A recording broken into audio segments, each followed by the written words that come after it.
านดำเนินตามที่ข้อประเพณีและพิธีกรรมทางศาสนาเท่านั้น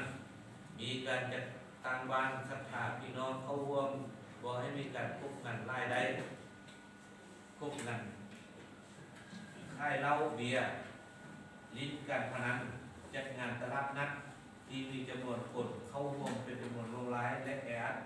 สำหรับบุญออกพรรษาพระวรณานอกจาก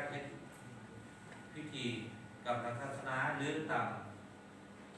ธรรมเนียมแล้วในการแข่งขันเรือส่วงและเรือไฟก็สามารถจัดให้มีการแข่งขันอยู่ภายในกลุ่มบ้านของตนตามเงื่อนไขอย่างเหมาะสมเพื่อเป็นการลดผ่อนค่าใช้จ่ายและจำนวนคนเข้าร่วมรายอันนี้คือเราได้เริ่มมามีอะไรวันนี้งานเลี้ยงไปน้องจ้างพาผู้เดินน้องจ้างงานแต่ละงานงานเลี้ยง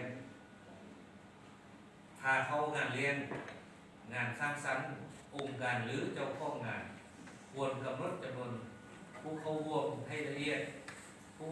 ขับจัดงานหรือสถานที่จัดงานเฉพาะอาหารภัตตาคารต้องจัดโต๊ะตั้งให้เหมาะสมตามที่ได้กำหนดไว้ในศาสตราจารย์ของโลกนะครับแพทย์ระดับทางวิทยาศาสตร์มันจะเกิดขึ้นนี่แล้ว